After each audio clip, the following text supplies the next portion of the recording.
Well, I think it's terribly important if you're going to write books to realize that books don't write themselves. And I'm sure you say that to your students. You have to remind them that Yes. they actually have to. And of course, then you say you have to sit down and apply yourself to the task of writing. You've got to sit at the desk. That's very good advice. That advice is attributed to Ernest Hemingway. Now, all sorts of advice is attributed to Ernest Hemingway, some of which he may have given and others. I find that when I'm at a loss to say where advice or where something comes from, I say, of course, as Hemingway said. Or Faulkner. And then people nod their heads and say, yes, of course, Hemingway. Or you can say Proust. You can quote Proust. You can quote Proust if you want to silence people. If people are being annoying, just quote Proust, and you'll just look at them and say, well, as Proust said, steamships insult the dignity of distance, and that absolutely silences them. Yeah, they can't. He did say that, actually. Proust did say that, because I've got a book which gives you all the comments that Proust made on various subjects, so you can quote him without ever reading him. I think we all have comfort reads, and comfort reads are very, very important. I think poetry is particularly suited for that, because poetry you can dip into, and so you can read a poem again and again. You know what's going to happen in it, but it bears repetition, it bears rereading. So I think poetry. So I will often turn to Auden, for example, for that. To one of his great poems, in praise of limestone, for example, would be a poem that I would read for comfort. Or he wrote a most beautiful poem, September the 1st, 1939, which he suppressed. He said that it was meretricious, and he said that it was insincere, and yet it's persisted. He suppressed a couple of his poems. He suppressed one of his poems about Spain, about the Civil War, which he said was posturing, and he was a man of extraordinary honesty in relation to his own work. But the readers really voted in a different way, and they love reading September the 1st, 1939, and that poem. After 9/11 in New York, people took great comfort from it, and they faxes still existed in those days. They faxed it to one another, and were just comforted by the words of that. Auden wrote that on the outbreak of the Second World War. He was in a bar, and I forget exactly what the first line is, but it's something like, I sit in one of the dives on 52nd Street. And then he talks about the hopes of a low, dishonest decade are expiring. It's a really, really moving poem.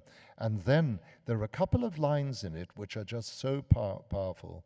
For example, he says at one point, when he's talking about the rise of fascism in Western Europe in the time, and he says that the lesson that I and all school children learn, that those to whom evil is done do evil in return.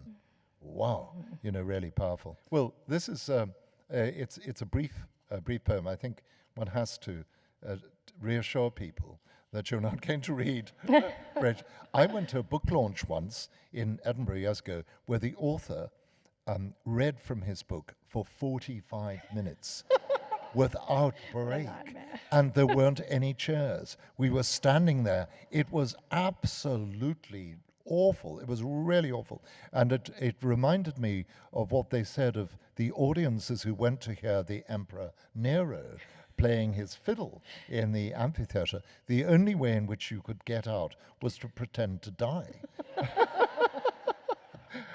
So this is only 2 minutes, 2 or 3 minutes. So don't worry. We're not in for the long haul. These poems are written in all sorts of odd circumstances. When I'm traveling, when I'm doing all sorts of things. Often I mention that in the explanatory note at the beginning. And this is a poem which I wrote on an aeroplane. And I was on an aeroplane, and I was reflecting on the language that was being used by the crew. The captain and first officer and the cabin crew to address the passengers. And they were speaking English, but it wasn't really English of the sort that we would really recognize. It's a different sort of English that they speak on aeroplanes.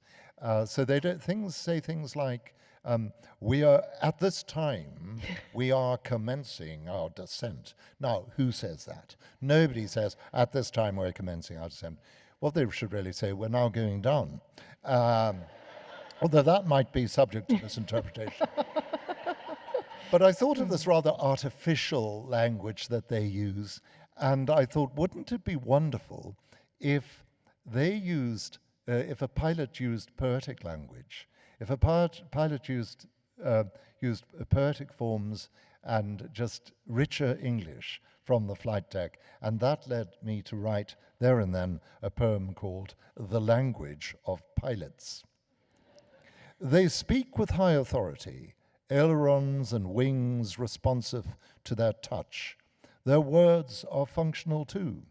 But why, I wonder, should a pilot not be a poet too and say, we now descend at last through banks of cloud, white fields as wide as any ocean, at least when viewed from where we are, at least when viewed from this suspended point.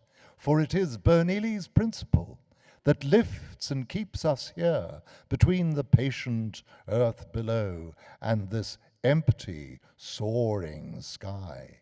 Ladies and gentlemen, rain falls in distant vales. Look from your windows to the starboard side of this metal tube we call an aircraft. Look out there and see the rain, the grey-white shafts of rain.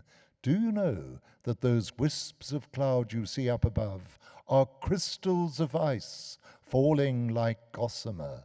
Did you know that? Now please, about your waists, affix the belts you must, as slowly towards the earth we drop, to land's embrace your belts adjust. We are a little late, but what are a few minutes, nothing more here and there. Not much, I think. Goodbye, and take with you the things you brought, your few possessions. Goodbye, until we meet again, and once more we carry you on wings of steel, to places you would wish to go. Goodbye, dear friends. It matters not whether you're a member of the loyalty scheme we've got. We love you all as parents love their children equally. Remember that, and please come back. Goodbye again, and cabin crew, unbar the doors, let light be seen, secure what needs securing, and cross-check whatever that might mean. Goodbye, for soon these great engines on landing will be silenced, as will I.